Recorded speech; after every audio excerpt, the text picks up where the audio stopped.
Welcome to the Your Living Proof podcast. If you love someone struggling with addiction and are searching for answers, we're so glad you found us. Families are the cornerstone of long-term recovery, yet they often go unsupported. Our mission is to strengthen and support this vital but often overlooked part of the addiction recovery process. We're here to help families understand what their role is and isn't in this journey. Addiction deceives and takes everything you're willing to give. But if you know better, you can do better. And we're here to help you do just that. If you're asking, how can I help my addicted loved one? This is your community. If you enjoy watching podcasts, be sure to subscribe to our YouTube channel. For more support and resources between episodes, follow us on Instagram at Your Living Proof or visit our website at yourlivingproof.com. Hey everybody, welcome back to yet again another episode of the Your Living Proof podcast. This one's going to be amazing. Episode 108. 108, we are just now cranking. We're like official, and on that note... Been official for a minute. Yeah, we have. We're official since day one. No, but what I mean is we just got recognized on this awesome website as being in the top 100 for recovery-related podcasts, right? Yep. Top 100 for podcasts on addiction. Let's go. There are some other awesome ones, but we are very stoked to be kind of in the middle of that list. So yeah, no, it's awesome. So do we fully intend on being up in the top 10 here soon? Yes, we do. Yes. What did we come in at? And that actually... What was it? Number what? 80? Uh-huh. Yeah, we're right there, man. We're chipping our way to the top. So we need your help, though, because the more you share this podcast with others, the more it helps. When you subscribe to our YouTube, when you subscribe to us on Apple or Spotify or wherever you like to listen to podcasts, when you leave us reviews about the podcast, it all helps. So thank you for already doing it. We have a lot of loyal fans, but we need to help other people get to know us because, man, I mean, I actually wish that no one needed to know us and we could just be giving tips about, I could be giving tips about perimenopause. I'm learning a lot about that. Same here. I don't know what Danny could give tips on outside of... Actually, Ooh. You know what he could do? He could teach people how to tie knots. He could teach people all of the things that have been forgotten that make a man truly a breed of its own. Because most men don't know how to tie sailor knots these days. Did you know that? Of all the things, you chose knots? Knots, toe touches. I'm talking these crazy things. He can do pretty much anything on the water. I mean, I'm talking lost skills. All right, now it's getting good. No, I'm just saying. I was like, you came out the gate with knots. I have a lot of talents. I'm telling you right now, because our church got rid of the Boy Scouts program, and I have a son that's devastated about it because he thinks he's never going to be a man because he's not going to know how to tie all the different knots. And I'm like, I don't know. I know how to tie my shoes, and that's about as far as I can take you. So thank goodness there's Danny. Yeah, that'd be easier. It'd be funner to talk about. But we chose a very hard topic. Yes, we talk about the hardest things. People, I don't know, maybe they don't subscribe to. I think if everyone who listened in did subscribe, we for sure would be up in the top 15. But sometimes it's even subscribing is this emission of guilt, and we got to remove all that nonsense. Yes, because everyone's dealing with it in some way. Everyone. Yeah. So if you're like a follower and you're a ghost. Yes, you're on our team. Let's go. Go to all the channels. Subscribe to all of them, even if you only use one. And you know what? Share in your story on Instagram what your favorite episode is. That would be great. And tag us, because we would like to know, actually. No, thank you. We're working our way up, and we're providing this as a resource to people. And all you have to invest into it is time. We put a lot of time and energy into producing these, creating the content, showing up and doing it, fighting sometimes on our way over here. But continually trying to do what? Empower and educate the greatest threat in the world to addiction, which is you, the family. That's right. Any spouse, any parent, any sibling, wondering what it is they can do to have a better influence on their loved one who's just truly sick. I know you've already tried. You've exhausted yourself. You've done so many things out of effort to help, and it's resulted in nothing. Yeah. Just you getting worn down and exhausted. So we're glad you're here, if that's you, because this should be a moment of relief. This episode is amazing, and it is just for you if that's you, because the topic today is the addict isn't the only one who needs recovery. That might make you mad for a second or a couple weeks. Or it might be hard to even relate to. But it is the truth. And by the end of this episode, you're going to understand exactly why that is. When you love someone who's battling addiction, your entire world starts to revolve around them, their choices, their progress or lack thereof, their pain. But here's the truth that no one tells families soon enough. Soon enough. That's the key word, right? Soon. You don't tell them soon enough. Addiction doesn't just happen to one person. It happens to the entire family unit.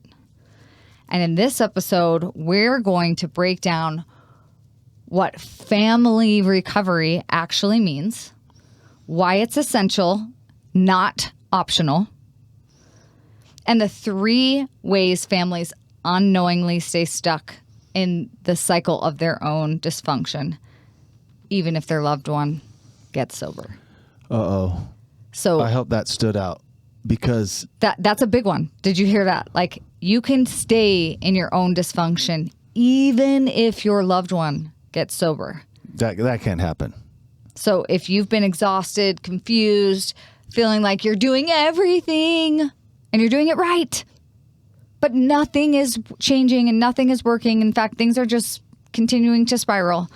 This episode will be the shift for you that you don't know right now that you need, but by the end, I think you're going to feel a lot better. Thank you for saying that. That's what I hope too. I hope this isn't discouraging. I hope this is empowering and uplifting. Okay. Clinically, the description is it's a family disease. I think most people listening into this, most of our audience has a hard time relating to that. I think so too. We're not sick. Our family's actually great. We have other children doing amazing. Like, yep. We have our struggles, but we're not the same. Our family doesn't have addiction. Just this one person. They also, clinically, it's known as, if a person, they always say in addiction, there's someone closest to the person that is just as sick or more. Also, I think that's hard to relate to. They're like, no, I'm not sick. Like, yeah, I'm stressed out. I'm exhausted, but like, I'm doing everything. Yeah. Like I'm 2 people, right? Like, you're making up the difference for this other person. All I do is work with the most amazing individuals, spouses, parents, siblings, who over time have become deeply affected with their loved one. Does that resonate better? That have been affected so much along with their loved one, they actually might be affected even more. Mm-hmm. I think that's a better word. Well, and I think a lot of it too is because you're being affected and you don't get to check out. In fact, like, you don't have a lot of peace. Like, when you go to bed, and that's most of the time when people feel peace, like they can wind down and they can lay in their own bed, and kind of, that's actually when like fear strikes your heart and your brain starts to spiral out of control on all like the worst case scenarios and what am I going to wake up to tomorrow, and what if I get a call? There's no peace. And your loved one that's addicted, they get to check out all day. That's the unfair part.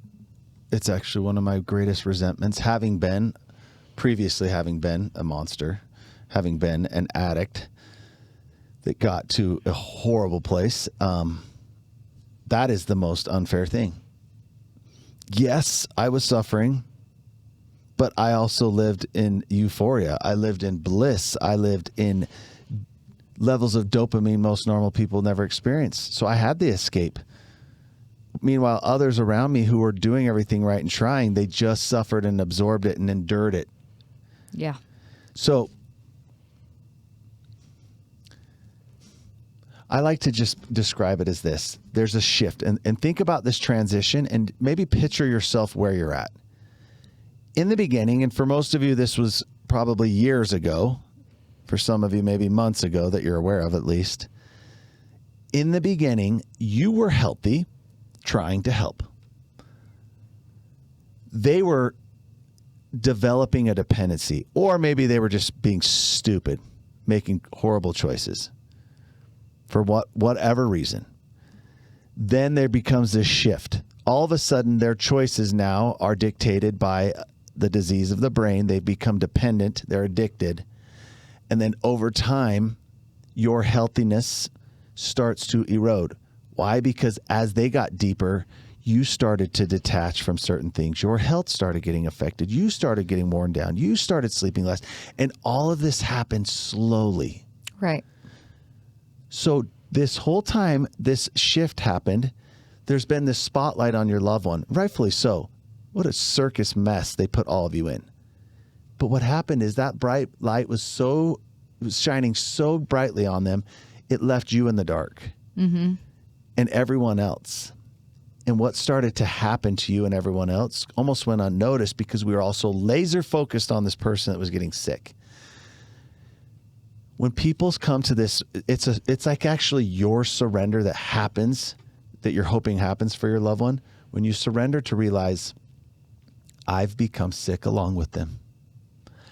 I've now, unfortunately, because all I was trying to do was help, I've now become part of the problem. I'm now safeguarding, excusing, making excuses for accepting and tolerating things that I shouldn't. Those individuals who are willing to do that at least come to this place where they get to change. We're going to pivot because we acknowledge things differently now.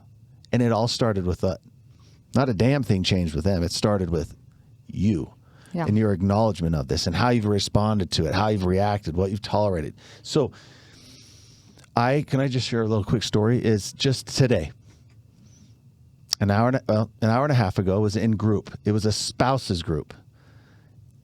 This is in our private community. Yeah, sorry. Thank you. In our program, those that invest in the program, there's access to these small private groups. There was a group of spouses, women whose husbands are all in addiction. There's about 7 of them today. And let me give you some context. This isn't where they come together and just badmouth people. This is where they come to be honest and accountable, to ask questions, to get tools, support, to change, to learn how to put boundaries in place, all this stuff. So it's so powerful. And all these women are amazing. What's crazy is how many of them, and I'm sure it's due to the circumstances, like not only are they moms and spouses and doing all these other things, but all of them are running businesses, like trying to do it with their spouse or separately because their spouse isn't helping anymore. These are crazy, amazing individuals. And a woman said, "Can I ask something to the group?" I was like, "Sure." She had asked me previously, and so I challenged her to ask. She's like, "My nervous system is shot." She said, "I usually am a pretty regulated person, and maybe once or twice a year I have like, a spike in my emotions because of certain things I deal with it." When she started to describe how she was feeling, this panic, like this gut-wrenching, like isolation, questioning her own sanity, developing like anger that she's never felt, having responses, just turning, she used the word like gremlin or like a feral. And it was so, you could feel the pain of her recognizing like how this has changed her. And of course, when the others talk about their change too, that's what we're talking about here. Your loved one, it's obvious. No one, I don't think at this point for most of you, maybe a few of you, people are questioning it, but for most people, it's like obvious they need help. But have any of you stopped to realize, I can't breathe. I need help. I watch this, and when this transformation happens, like this woman, and then all of a sudden other people in this powerful community are they're not like condoning it and allowing a person to stay there. Like, no, that's where I was, and guess what you have to do? If you want out of there, this is what I have to do, and this is what I learned, and this is the steps I had to take. Emotional chaos is part of addiction in every home. It creates chaos that you can't even describe. I mean, I've heard some of the best, most like incredibly amazing moms that have like gone out and bought their kids drugs because they were so volatile. Yeah, I mean, and this is why this is point number 2, is because that emotional chaos that you've learned to live in is not in any way sustainable. No, it's not. Well, we didn't get to the points yet. Should we get through the points? Sure. Okay. I was just like giving some context to it because what we wanted to do is explain like the 3 signs that family members need to start their own recovery. Right? Yeah. Should I just go through them a little bit? Yeah. You obsess about your loved one all the time. Yeah. You're obsessed with them. And it could be for good or bad. It could be out of hope and desire to help, or it could be out of anger and fear. But it's a complete obsession. And do you know what the clinical word is that people often come to realize that they've developed? It's codependency, which is a relationship addiction and all the dysfunction that comes along with it. And then you feel guilty setting boundaries or saying no. That's sign number 2. Yeah. Everybody's tried it. Everybody's done it. But then they live in this place of fear of like, well, if I do take this action, if I do say no, if I don't respond the way I'm supposed to, then what? Yeah. You're going to make it worse. Yeah. And that you somehow feel like you're responsible. See that narrative? That's how crazy. You feel like if you do something and take action and put a boundary and require something them, that if something bad was to happen, that you think it's your fault. Yeah. Very real. Number 3 is your own health, your own marriage, your own faith, your own physical well-being has taken a back seat. And I mean, I think that's putting it lightly. Those are 3 main reasons. And I think they kind of intertwine with one another. But if one of those 3 hits home with you, and I'd be willing to guess for most of you, it's all of them. That's your sign that it's time for you to focus on you. Yeah. I absolutely agree. And I think you get used to feeling that. So that's why it's hard, is you don't even recognize that it's happening because that dysfunction has become like such a ingrained part of your life that you actually forgot what life was like before. So I hope those I just identify. If we reading through those, you're like, okay, here I'm going to go through them again. You obsess about them all the time. It's just constantly on your mind, whether you're at work or at vacation. You obsess about them. You feel guilty saying no or putting a boundary in place. You somehow feel responsible, like this is something that you need to deal with or fix or cure or satisfy.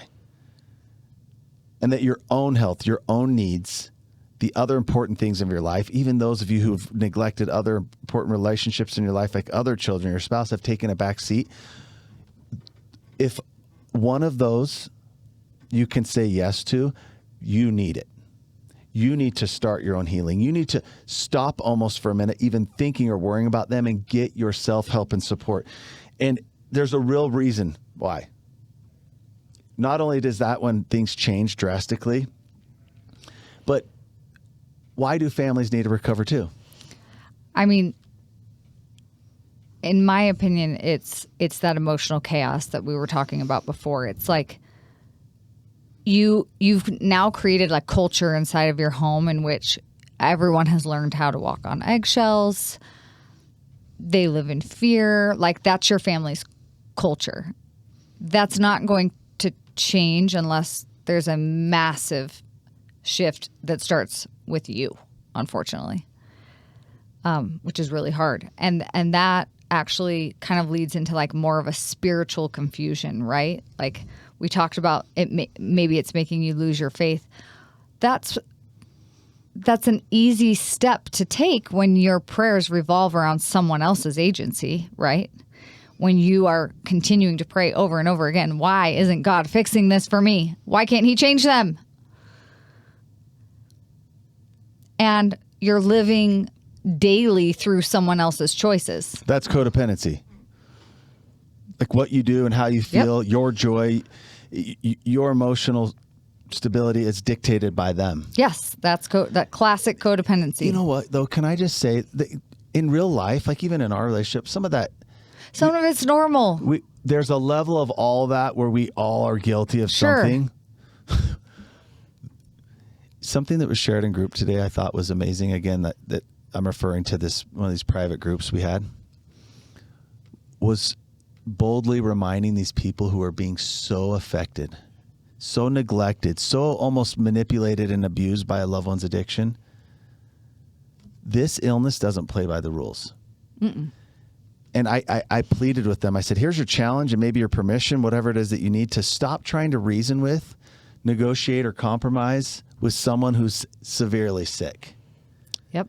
Now, if they're in the process of recovery and healing from it, that's the time where you start trying to reason with and work through things. Until they start and stop the poisons, it's a waste of your time. You will lose the battle every time. And it is not your loved one doing that. It is vital that you separate the disease from the person. I say this so often, and a lot of people push back and have a hard time with it because they're like, no, they did this. And I was like, okay. The reason why it's so important is so that you're able to take next steps, because you're taking everything so personal right now. I know you can see them and you can see what they are doing, but the illness they have is the same that affects tens of millions of people. All different humans, but it affects all of them the same. They all end up doing and manipulating and abusing the same way. So if you're able to separate the disease from the person for a minute, at least you stop taking it as such a personal attack, and you just see this person as being sick, and hopefully allows you to take steps to move forward. Well, and what if you were able to actually step back? If you could take that advice and you could step back and you could look at the ways that you are over functioning because of your loved one, because that's a big piece of why families need their own recovery. And it's this obsession with this other person and the need to control, or the false idea that you can control them. Oh, big word. Right?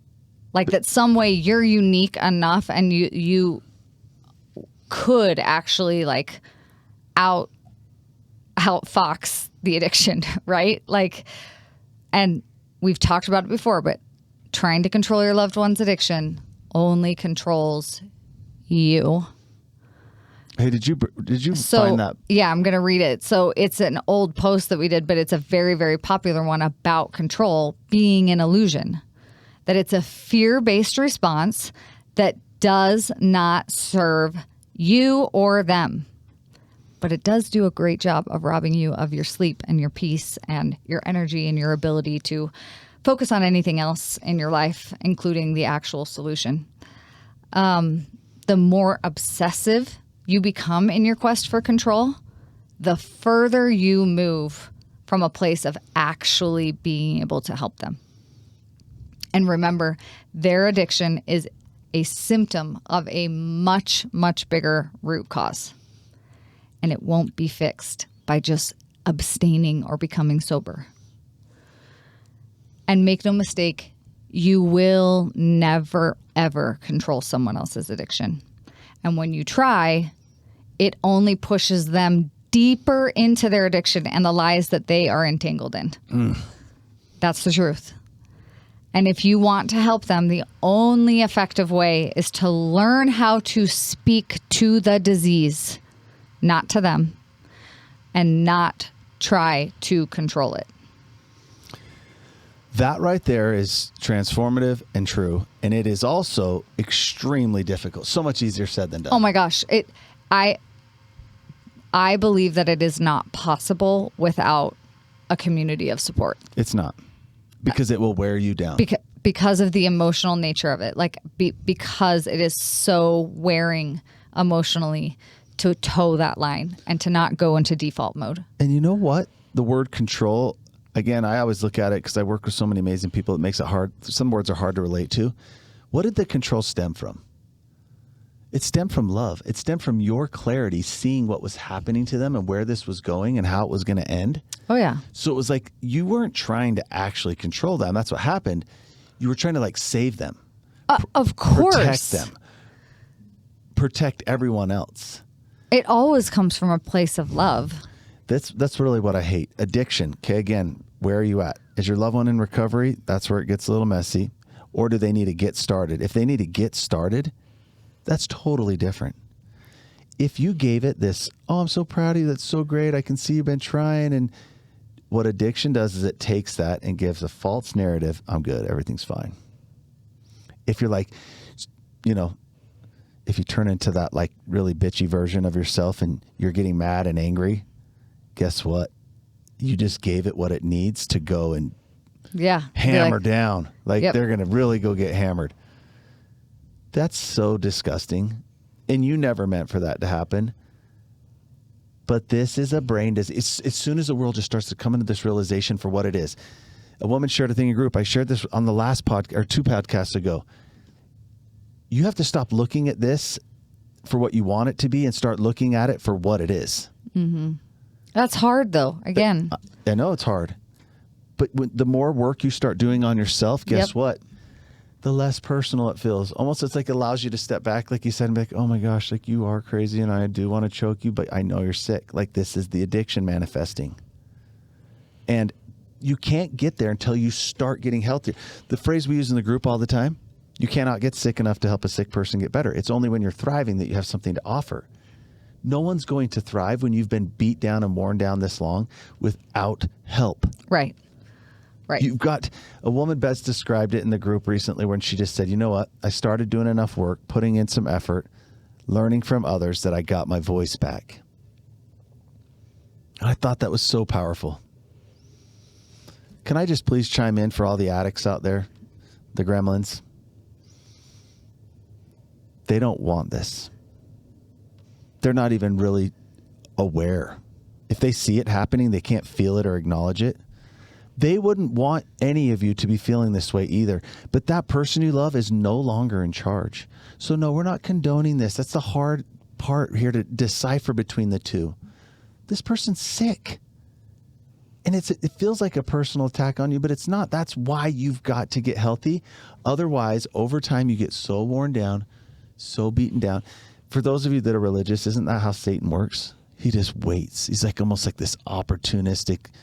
Not almost. He is opportunistic. Just waits until you're exhausted. Yeah. And then you start wringing your hands at God, being like, why won't you change this? So when people say, oh, it's a family disease and you don't really relate with that, or like you just got sick along with your loved one and that doesn't really relate. Yeah, let's reframe that. I like to reframe it. I think it's important, especially with all the work I get to do. You've been affected as much or more than your loved one.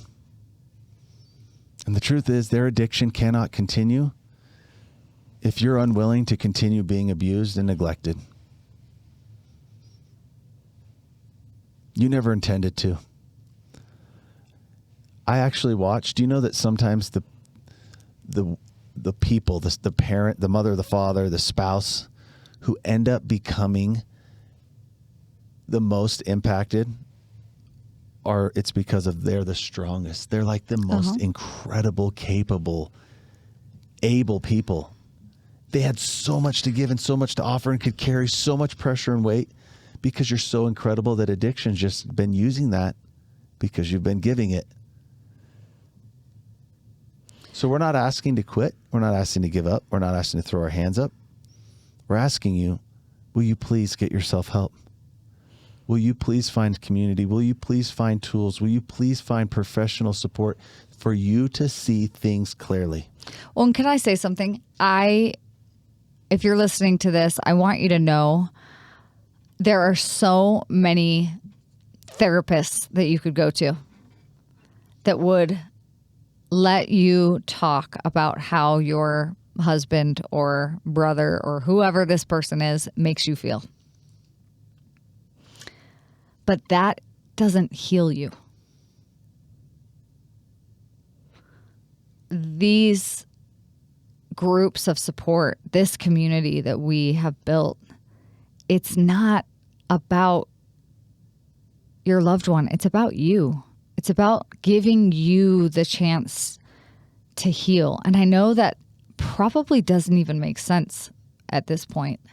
But imagine being able to talk about the ways you've been affected without focusing on trying to change your loved one. What if it was what can I do? What is hurting me? How do I respond? What tools and mindsets can I adopt? What boundaries can I put into place so that I can reclaim myself? Right? Because we know we can never change someone else. Correct. And you know what? It's not fair. And that's why this family recovery is so important, because guess what? If they're working their program and they come back to you and you're still in that dark place where you just want to just murder them in their sleep because you're built up so many resentments, that's not going to last long. No, you'll end up being what influences them to fail. Yep. There's so many reasons, but please, that's where it starts. The change starts with you. And I know it isn't fair. It's not fair at all. No one would ever be like, oh yeah, this is fair. I need to be here. I'm excited about it. No, this sucks. Like, they made poor choices that turned into a dependency, that turned into addiction, and here you are. But this is the way out. And it's an opportunity. There is only one guarantee. Like in our program, when people join, like, we can't guarantee any success for your loved one. We can tell you this is going to significantly increase their chances like tenfold. But the guarantee is, if you do this, you get to begin your path out of this hell. That you get to guarantee your recovery, your healing, which will inevitably significantly impact their choices moving forward. But no matter what happens, if they were to die from this, if they were to stay stuck in this, if they were getting incarcerated with this, you get to move on knowing, guess what? I've done it. I've offered it. I've spoke to the disease. I healed myself. I got support and tools, and I did it. Yeah. That's what we're trying to do. You don't have to wait for your loved one to hit rock bottom and hit rock bottom yourself. Isn't that amazing? It's the truth. I hope by the end of this, we're here, that you actually feel better about things, that you actually feel like, oh, okay, there are some solutions. There's a way out, because there is. And the bonds that are created through this healing are unbreakable. Oh, bonding through trauma is amazing. It's incredible. I'm going to read the Serenity Prayer for families to close this out. God, grant me the serenity to accept that I cannot change other people, the courage to change the person that I can, and the wisdom to know that it is me. You guys deserve this. You need this. And we hope you do this for yourself. It's time. It's time to change you. We love you, and thanks for being here.